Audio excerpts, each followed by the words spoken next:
अस्सलाम वालेकुम। आज के सच के साथ मैं हूं वसीम अब्बासी और आज 4 इश्यूज़ पे बात करेंगे। सबसे पहले तो ये कि जी पाकिस्तान में एससीओ का इजलास हो रहा है और रहनुमाओं की आमद आमद है, खुश आमदीद के गाने गाए जा रहे हैं और बड़ी एक्टिविटी है पाकिस्तान में, बड़ी अच्छी बात है। उस हवाले से बात करेंगे इससे क्या फ़ायदा होगा। दूसरा जी, लाहौर इंसिडेंट के हवाले से कि अब तक क्या हक़ाइक़ सामने आए हैं, क्या ये वाक़या हुआ भी है या नहीं हुआ। प्रोटेस्ट जारी हैं, मुख्तलिफ और इलाकों में भी प्रोटेस्ट हुए हैं। ये वाक़या कितना संगीन है और इस पे क्या हक़ाइक़ हैं अब तक के, इस पे भी बात करेंगे। तीसरा, आईनी तरमीम के हवाले से इजलास एक दिन पहले कर लिया गया है और जो इजलास 17 को यानी जुमेरात को होना था वो 16 को बुला लिया गया है। कमेटी का इजलास और कौमी असम्बली का इजलास जो है वो 18 को बुलाए जाने का इम्कान है ज़राए के मुताबिक, यानी कि जुमे को ये आईनी तरमीम मंजूर हो रही है। क्या जुमे को मंजूर हो रही है और उसमें कुछ लो और कुछ दो की बुनियाद पर बातचीत चल रही है, ये क्या बातचीत चल रही है ये बात करेंगे। उसके अलावा मुमताज़ सहाफ़ी हैं मेरे सीनियर अंसार अब्बासी साहब, उन्होंने अपना चैनल को डॉक्टर ज़ाकिर नाइक के बयान के बाद डीमोनेटाइज़ कर दिया है। यूट्यूब चैनल को उससे इनकम ना लेने का और उस पर इश्तहार चलने के हवाले से वो कहा है। उस पर कुछ लोगों ने सवालात उठाए कि जी क्या ये नहीं तो क्या टीवी चैनल की इनकम जायज़ है या नहीं है। इस हवाले से मैंने अंसार अब्बासी साहब से बात की है। उनके जवाबात, जो आप लोगों के सवालात मैंने ट्विटर पे देखे हैं, ये बाकी उनके जवाबात इसमें मौजूद हैं कि उन्होंने क्यों डिमोनेटाइज़ किया और जो सवालात लोग कर रहे हैं उसका जवाब उनके पास क्या है ये भी बताऊंगा। सबसे पहले जी चैनल को सब्सक्राइब करें एकदम और उसके बाद जो है वो वीडियो को शेयर करना और लाइक करना मत भूलिएगा। सबसे पहले आते हैं एससीओ कॉन्फ्रेंस के हवाले से कि एससीओ कॉन्फ्रेंस जनाब शुरू हो गई है। एससीओ की सरबराहान हुकूमत का इजलास है जो पाकिस्तान में हो रहा है। सरबराहान हुकूमत यानी कि वज़राए आज़मों का इजलास है और रूस के वज़ीर आज़म भी पाकिस्तान पहुंच रहे हैं। रूस के डिप्टी वज़ीर आज़म पहुंच चुके हैं, इंडियन फॉरेन मिनिस्टर पहुंच चुके हैं, चीन के वज़ीर आज़म पहले ही पहुंचे हुए थे, बेलारूस के वज़ीर आज़म और मुतअद्दिद ममालिक जो कि 10 मेंबरान हैं, 2 ऑब्जर्वर्स हैं, उनके सारे मेंबरान के सीनियर लीडर्स पाकिस्तान में इस वक्त हैं और बड़ी एक्टिविटी है। ये 11 साल बाद इतनी बड़ी कॉन्फ्रेंस हो रही है। पाकिस्तान के लिए इसमें क्या है? पाकिस्तान के लिए इसमें नेक नामी है, पाकिस्तान के लिए इमेज बिल्डिंग है कि पाकिस्तान में इसी साल चैम्पियंस ट्रॉफ़ी होनी है, तो उस चैम्पियंस ट्रॉफ़ी से पहले पाकिस्तान में एक बेहतरीन माहौल दिखाया जाए कि जी पाकिस्तान बड़ी बड़ी कॉन्फ्रेंसेस इंटरनेशनल होस्ट कर सकता है। एक नॉर्मल मुल्क है जहाँ पे अमन अमान की सूरत हाल भी नॉर्मल है, दुनिया के दीगर ममालिक भी आते हैं और मुल्क पे एक हुकूमत है, रूल ऑफ लॉ है। तो ये बड़ी अच्छी पेशरफ, तो ये इसी पेशरफ से जुड़ी है कि जी पीटीआई ने अपना एहतजाज मौखर कर दिया था। ये मैं समझता हूँ खुशाइंद बात है। उन्होंने कहा कि जी हमारे डॉक्टर को मिलने की इजाज़त दे दी जाए तो और पिम्स के डॉक्टर से मायना करवाया जाए तो मौखर कर देंगे। मगर उसके बाद क्या हुआ कि पीटीआई के अंदर इख्तलाफात की खबरें आना शुरू हो गई और आज पूरा दिन जो है शौकत खानम के जो डॉक्टर हैं वो वहाँ पे मौजूद रहे, लेकिन उनको मुलाकात नहीं इजाज़त मिली। बैरिस्टर गौर ने कल रात अनाउंस किया था कि जी हम मुलाकात करवा रही है हुकूमत, हमने दरख्वास्त की थी वज़ीर दाखिला से, उन्होंने हमारी दरख्वास्त मंजूर करके मुलाकात करवा दी। तो इस पे हमने जो है वो एहतजाज कल का 15 तारीख का मुलतवी कर दिया। वैसे भी मैं आपको बताऊँ कि पीटीआई के अंदर इतने इख्तलाफात थे कि एहतजाज की कोई तैयारी नहीं थी। एहतजाज जो मौसर कर सकते हैं वो केपी की गवर्नमेंट कर सकती है, एलिमेंट गंडापुर कर सकते हैं, वो बड़ी शदीद मुखालिफ हैं। उन्होंने बाकायदा एक ज़राए के मुताबिक ख़बर आ रही है, जियो से रहा था कि जी उन्होंने तो बाकायदा डांटा है बैरिस्टर, उन्होंने बाकायदा डांटा है हमाद अजहर को, जिनने कहा था कि मैं कॉल दूंगा। उन्होंने कहा खुद तो तुम छुपे हुए बैठे हो और हमें कह रहे हो गरीब अवाम को कि वो मुजाहरे करें। तो पीटीआई में भी इस पर इन फाइटिंग भी हो रही थी कि ये टाइमिंग भी गलत है और तरीका भी गलत है। तो पीटीआई एक इशारे की मुंतज़िर थी कि इसको मुलतवी कर दे और उस इशारे में मौलाना फजल रहमान का बड़ा किरदार है कि उन्होंने फिर मौलाना साहब से रिक्वेस्ट की पीटीआई ने कि आप हुकूमत से कहें कि हमें इजाज़त दे दें और कि जी मुलाकात हो जाए। तो मौलाना साहब ने बात की मोहसिन नकवी से। मोहसिन नकवी साहब को आज कल मौलाना साहब अरके गुलाब लगते हैं, उन्होंने फ़ौरन उनकी बात मानी और उन्होंने कहा ठीक है मीटिंग करवा लेते हैं डॉक्टर के साथ। मीटिंग अभी तक नहीं हुई, लेकिन यह है कि पिम्स के डॉक्टर का मायना कहा था कि वो करवाया जाएगा, यानी सरकारी मायना। पीटीआई कह रही थी कि नहीं हमारे डॉक्टर भी अंदर जाएं, सरकारी डॉक्टर सिर्फ ना करें। वैसे बहरहाल मैं आपको ये बता सकता हूँ कि इमरान खान साहब की सेहत को कोई मसला नहीं है। ये बात अफवाह फैलाई गई थी और कुछ अकाउंट से जो कि लगातार फेक न्यूज़ फैलाते हैं उनसे अफवाह आई थी कि इमरान खान साहब की सेहत को खतरात है, उनको कुछ हो गया। हालांकि उनको कुछ नहीं हुआ, अल्लाह का शुक्र है, वो ठीक ठाक है। अच्छा जी, अब आते हैं दूसरी खबर की तरफ जो कि आईनी तरमीम के हवाले से है कि आईनी तरमीम कब पेश होगी। आईनी तरमीम के हवाले से तैयारी हुकूमत ने तेज़ कर दी हैं और इत्तफाक राय पैदा करने की कोशिश हो रही है। और मैं आपको बताऊँ ज़राए के मुताबिक मौलाना फजलुर रहमान और हुकूमत के दरमियान काफ़ी कुर्बत हो चुकी है। कल उन्होंने कहा था कि मैं इत्तफाक राय के करीब पहुंच रहे हैं। अब आज कुछ डिटेल भी सामने आ रही हैं कि मौलाना साहब कहते हैं कि अगर مولانا صاحب کو کہا گیا کہ اگر ہم کانسٹیٹیوشنل عدالت کے بجائے، ایک آئینی عدالت کے بجائے آئینی بینچ پر راضی ہو جاتے ہیں اور آئینی بینچ جو آپ کی تجویز ہے وہ مان لیتے ہیں، تو پھر آپ ہماری یہ بات مان لیں کہ جو چیف جسٹس کی تعیناتی ہوگی آئندہ چیف جسٹس کی، وہ 3 رکنی پینل میں سے ہوگی۔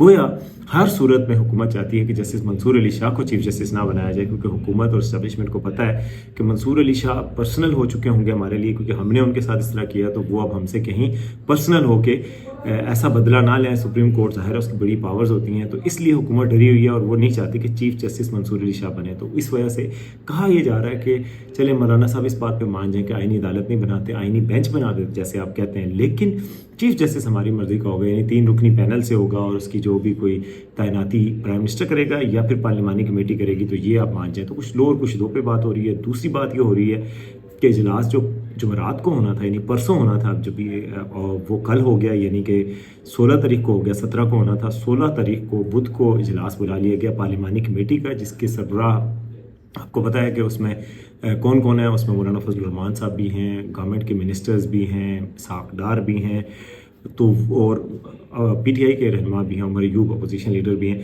ان سارے رہنماؤں کی ملاقات میں مسودے کو حتمی شکل دی جائے گی، اور ذرائع کے مطابق اجلاس جو قومی اسمبلی کا وہ 18 کو بلایا جائے گا۔ میں آپ کو ہمیشہ سے کہہ رہا ہوں کہ جو ڈیڈ لائن ہے حکومت کی، امیجنری ڈیڈ لائن ترمیم پاس کرنے کی، وہ 18 تاریخ ہے، کیونکہ 18 تاریخ تک عمران خان سے سیاسی ملاقاتیں نہیں ہو سکتی، اور اس دوران یہ چاہتے ہیں کہ یہ کام ہو جائے۔ حالانکہ وکلا بڑی مخالفت کر رہے ہیں۔ آج علی احمد کرد نے کہا کہ ہم دیکھیں گے کہ کیسے یہ لوگ پاس کرتے ہیں، ہمارے ہوتے ہوئے یہ کر نہیں سکتے، یہ بڑے بنتے ہیں لیکن ہم ان کو نہیں کرنے دیں گے۔ لیکن اب حکومت اور اسٹیبلشمنٹ تو مصر ہے کہ یہ کرنا ہی کرنا ہے، اور کہا جا رہا ہے کہ نمبر گیم بھی ہماری پوری ہے۔ تو اور مولانا صاحب جو ہے، مولانا فضل الرحمان صاحب نواز شریف صاحب سے ملنے جا رہے ہیں، اور بلاول سے بھی مل رہے ہیں، تو مجھے لگتا ہے اتفاق رائے ہو گیا ہے، اور اتفاق رائے ہو جائے گا، اور ترمیم جو ہے وہ 18 تاریخ کو پیش کی جائے گی۔ اس کے حوالے سے مکمل تیاریاں جو ہے وہ مکمل کر لی گئیں۔ اب آتے ہیں جی لاہور واقعے کے حوالے سے خبر پہ کہ جی لاہور واقعے کے حوالے سے وزیر اعلیٰ نے 7 رکنی کمیٹی بنا دی، چیف سیکرٹری کی قیادت میں مختلف ڈپارٹمنٹ کے سیکرٹریز بھی ہیں، اس میں پولیس کا ایک بھی نمائندہ شامل نہیں ہے، اور اعلیٰ سطحی کمیٹی بنائی ہے کہ انویسٹیگیٹ کریں کہ لاہور پنجاب کالج میں بچی کے ساتھ، جو ایف ایس سی کی اسٹوڈنٹ ہے، اس کے ساتھ زیادتی ہوئی یا نہیں ہوئی، کس بچے کے ساتھ ہوئی، اور کون مجرم ہے اور کون ملزم ہے۔ اچھا، اس حوالے سے سوشل میڈیا پر تو ایک طوفان برپا ہے، جس میں ہر کسی کو جو آتا ہے وہ خبر دیتا ہے۔ کسی نے کہا وہ بچی فوت ہو گئی ہے، پہلے پتہ ہی نہیں چل رہا تھا کہ کس بچی کی بات ہو رہی ہے، تو پتہ چلا ہے کہ بچی جس کی بات ہو رہی ہے وہ پوائنٹ آؤٹ ہو گئی ہے۔ اس کے والدین نے کل پریس کانفرنس کی، رات گئے ویڈیو پیغام جاری کیا انہوں نے، شہر بانو نقوی جو کہ پولیس آفیسر ہیں ان کے ساتھ کھڑے ہو کے، اور اس کے والد اور چچا تھے، والد نے کہا کہ جی پنجاب کالج پرفارمنس میں جو واقعہ ہوا ہے وہ واقعہ کوئی ایسا نہیں ہوا، بلکہ میری بچی گھر میں گر گئی تھی، جس میں اس کی ریڑھ کی ہڈی کو نقصان پہنچا، پھر ان کو ہاسپٹل لے کے گئے، آئی سی یو میں رکھا، اور وہ اس کو کافی نقصان ہوا۔ اس کی میڈیکل رپورٹ جو صحافی عمر چیمہ ہے انہوں نے وہ پیش کر دی ہے کہ اس کے مطابق، میڈیکل رپورٹ کے مطابق، اس کو بیک بون کا مسئلہ ہوا، وہاں انجری ہوئی ہے، ان کو دوائیاں بھی دی گئی ہیں، وہ بھی ساری سامنے۔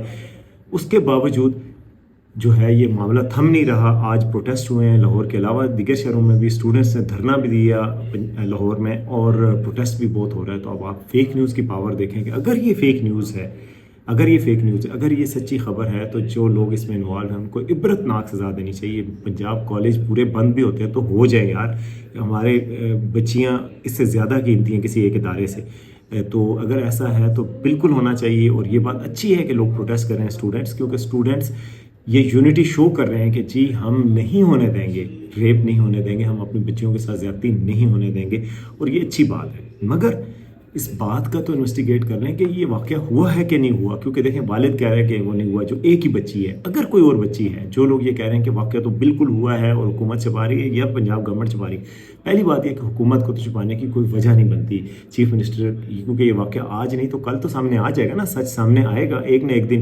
اگر حکومت نے چھپایا ہے تو کتنی بدنامی ہوگی مریم نواز کی، جو کہ خاتون چیف منسٹر ہیں، انہوں نے کہا تھا کہ میں 0 ٹالرنس دیتی ہوں۔ تو حکومت کو کوئی فائدہ نہیں چھپانے کا، ایک سیٹ کو بچانے کے لیے جو میاں عامر ہیں، دنیا کے مالک یا پنجاب کالجز کے مالک، اس کو بچانے کے لیے حکومت ایسا کرے، میرا نہیں خیال۔ پھر پنجاب پولیس جو ہے وہ پکی ایڈمنٹ ہے کہ کوئی ہمیں رپورٹ نہیں ملی، کوئی مدعی نہیں ہے، مدعی آخر لے آئیں تو پھر ہم کر لیتے ہیں، تو اس کو بھی کوئی ضرورت نہیں لگتی۔ شیر بانو نقوی بار بار آ کے قرآن آیات کے حوالے دے رہی ہیں کہ اے مومنو، آپ کے پاس کوئی فاسق خبر لے کے آئے تو اس کی تحقیق کر لیا کرو۔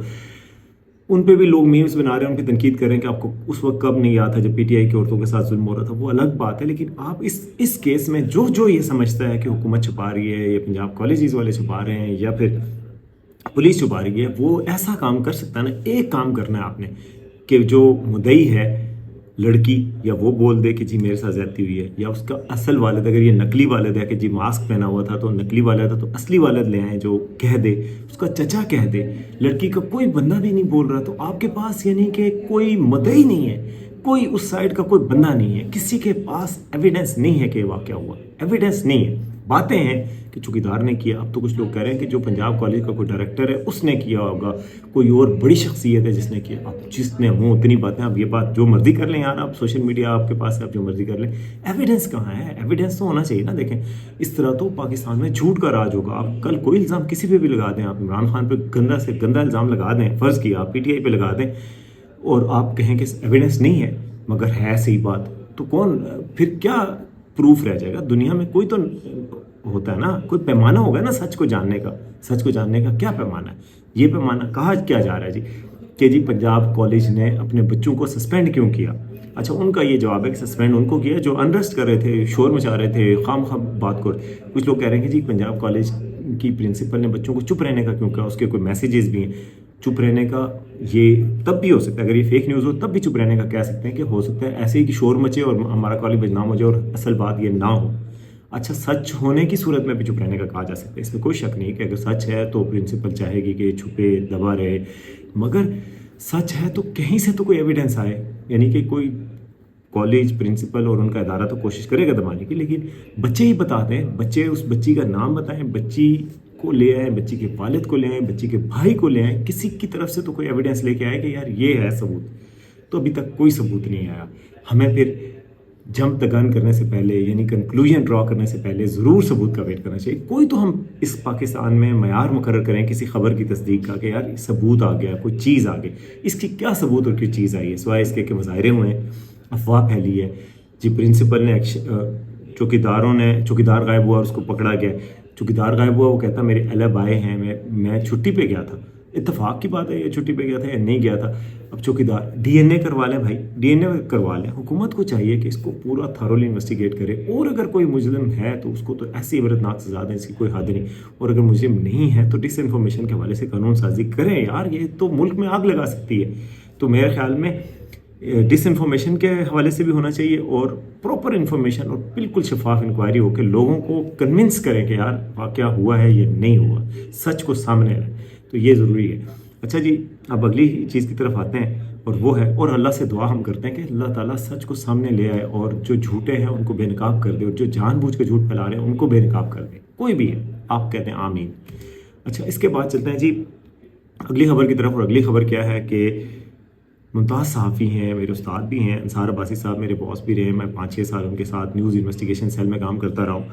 तो उन्होंने जनाब ये फ़ैसला किया है कि वो अपने यूट्यूब चैनल को डीमोनेटाइज़ करना है, यानी कि उसमें से पैसे नहीं लेंगे, जो यूट्यूब चैनल से इनकम होती है वो नहीं ले रहे। क्योंकि उससे पहले कुछ दिन पहले जो डॉक्टर जाकिर नाइक के मुमताज़ मुवल्लिद हैं, वो पाकिस्तान आए हुए थे, उन्होंने कहा कि जी यूट्यूब चैनल की कमाई हराम है। उसके बाद अंसार अब्बासी साहब से मेरी बाद में बात हुई है, आज मैंने पूछा कि आपने क्यों किया, तो वो अपने वीलॉग में बता चुके हैं, लेकिन मैंने मज़ीद फर्दर उनसे बात की। मैंने कहा कि जी आपने किया? वो कहते हैं यार मुझे परसों तरसों मेरे बेटे कासिम ने बताया कि जी डॉक्टर जाकिर नाइक ने ये कहा है कि जी यूट्यूब की इनकम हराम है। तो कहते हैं कि मैं उस रात में सोने लगा था तो ये बताया, तो कहते हैं मैं रात सो नहीं सका कि यार मैं कि ये हराम वाली चीज़ तो नहीं ले रहा। फिर कहते हैं कि मैंने उलमा इकराम से रब्ता किया, मुफ्ती तकी उस्मानी, मुफ्ती मुनीब और कुछ और उलमा का नाम उन्होंने लिया, मुफ्ती रशीद हैं शायद, और कुछ और जय्यद उलमा की बात की, काका खेल है, उन सबको मैंने कहा, अदनान काका खेल, उन सब से मैंने पूछा कि भाई ये जायज़ है या नहीं। उन्होंने कहा जी मुख्तलिफ फतवाजात भी बताए गए कि कहीं गुंजाइश निकलती है कि जी ठीक है, कुछ फतवे हक में भी है कि आप चला सकते हैं, लेकिन कहते हैं कि मेरा दिल नहीं माना, और ज़्यादातर लोगों ने मुझे ये कहा कि ये जायज़ इसलिए नहीं है कि आप चैनल के मालिक हैं और आप इन चैनल्स यूट्यूब चैनल पे आपकी वीडियोस पे इश्तिहार चलते हैं, और इश्तिहार पे आपका कंट्रोल नहीं है। जो यूज़र होता है ना, जो उसके अमाल होते हैं, उसी हिसाब से उसके पास इश्तिहार आते हैं। तो अगर आपके पास कुछ जैसे इश्तिहार आ रहे हैं, आप समझ लें कि आप वैसी चीज़ें सर्च करते हैं क्योंकि एल्गोरिदम है, तो वैसे इश्तिहार आएंगे। मगर अब्बासी साहब के सुनने वालों में कोई गुनाहगार लोग भी हो सकते हैं, तो उनको वैसे इश्तिहार आएंगे। تو ان اشتہارات کی وجہ سے انکم جو آتی ہے تو وہ انکم وہ کہتے ہیں مشکوک ہو جاتی ہے. ایٹ بسٹ وہ کہتے ہیں مشکوک ہے, ایٹ ورسٹ حرام ہے, لیکن حرام اگر نہیں ہے تو مشکوک ہے. تو میں کہتے ہیں جس چیز میں شک ہے مجھے کیا ضرورت ہے. وہ کہتے ہیں نیوز میں بھی یہی کہتے ہیں, یعنی in doubt leave it out. تو یہی میں نے رول اپلائی کیا وہ کہتے ہیں, اور میں نے یہ چھوڑ دی. اور انہوں نے کہا کہ میں امید کرتا ہوں کہ میرے اس پہ اشتہار چلیں گے ہی نہیں, بس میں لوگوں سے یوٹیوب جاری رکھوں گا. اب پھر یہ چیز میں نے ٹویٹر پہ بھی شیئر کی, ان کی ویڈیو آج کا ویلاگ, اور ٹک ٹاک پہ بھی شیئر کی. اس کے بعد سے رسپانس آنا شروع ہو گیا. میرے کئی صحافی دوستوں نے مجھ سے سوال کیا, ٹویٹر پہ بھی لکھا کہ بھائی انصار عباسی صاحب سے یہ 2-3 سوال پوچھے ہیں. تو وہ میں نے 2-3 سوال پوچھے پہ فون کر کے ابھی پوچھے, تھوڑی دیر پہلے میری بات ہوئی ہے. تو میں نے ان سے پوچھا, انہوں نے کہا ایک سوال تو یہ ہے کہ کیا چینل کی کمائی حلال ہے؟ اگر یہ حرام ہے تو ٹی وی چینل کی بات ہو رہی ہے کہ جیو ہے, اے آر وائی, دنیا سارے چینل ہیں, ان چینلز پہ بھی تو اشتہار چلتے ہیں, اور خواتین ہوتی ہیں, با پردہ نہیں ہوتی, بے پردہ بھی ہوتی. تو ان اشتہارات کی کمائی پہ جو رپورٹرز, صحافی, اینکر سب پلتے ہیں, ہم سب, وہ حلال ہے حرام ہے اس کا بھی بتائیں. تو وہ ظاہر ہے اسی جنگ گروپ میں وہ کام کرتے ہیں, وہاں پہ بھی تو انکم آتی ہے. تو انہوں نے کہا کہ بھائی یہ اسپیسیفک کویسچن میں نے علماء سے بھی پوچھا. علماء نے کہا کہ جو چینل ہیں ٹی وی چینلز, ان کی ملکیت جو مالک ہیں ان کے پاس ہے, اور ان پہ اشتہار کون سا چلے گا کون سا نہیں چلے گا اس کا کنٹرول آپ کے پاس نہیں, مالک وہ ہیں. اس لیے, اور ان چینلز پہ تو اسلام کے, رمضان کے اور پروگرام بھی چلتے ہیں, اسلام کی اویئرنیس بھی آتی ہے, تلاوت بھی آتی ہے. تو اس لیے اس میں اچھائی برائی دونوں چل رہی ہوتی ہے, اور آپ تو اچھائی کے حوالے سے آواز بھی اٹھاتے ہیں. تو اس لیے اس چینل کی کمائی پہ آپ کا کنٹرول بھی نہیں ہے, کوئی چینل آپ کا نہیں ہے. یہ چینل آپ کی ملکیت ہے یوٹیوب, وہ چینل آپ کی ملکیت نہیں ہے. تو اس لیے وہ جائز ہے اور یہ جائز نہیں ہے. اچھا, پھر یہ ان سے سوال ہوا کہ جی اشتہار تو آتے رہتے ہیں. انہوں نے کہا اشتہار نہیں آتے. انہوں نے کہیں ڈاکٹر اسرار صاحب کے بیٹے سے بھی بات کی کہ ڈاکٹر اسرار صاحب کا جو چینل ہے وہ بھی ڈی مونیٹائز ہے, وہ یعنی کہ چینل ایلیجیبل ہے مونیٹائزیشن کے لیے, لیکن انہوں نے ویڈیو کو ڈی مونیٹائز کیا ہوا. اس کے علاوہ انہوں نے کہا جی کہ یہ اس لیے میں نے کیا. اور پھر انہوں نے کہا میرا دل نہیں مانتا تھا, تو میں اب کیسے کرتا کہ جی یہ وہ ایک چیز جو مشکوک ہو گئی ہے تو میں اس کو کھاؤں. جو درمیانی چیز ہو تو وہ اور بات ہے, لیکن کہتے ہیں اب میرا دل بہت مطمئن ہے, میں بہت پرسکون ہوں, اور میں اس لیے یہ فیصلہ کیا کہ میں یہ کہوں. بہرحال اللہ تعالیٰ ان کو استقامت دے, اور ہمیں بھی کچھ سمجھ عطا فرمائے کہ یہ جائز ہے کہ ناجائز ہے, اور کیا اس حوالے سے کرنا چاہیے. ہم سب کو ایک صحیح نتیجے پہ پہنچنے کی توفیق عطا فرمائے. یہ تھا آج کا ویلاگ, امید آپ کو پسند آئے گا. دیکھتے رہیے آج کا سچ.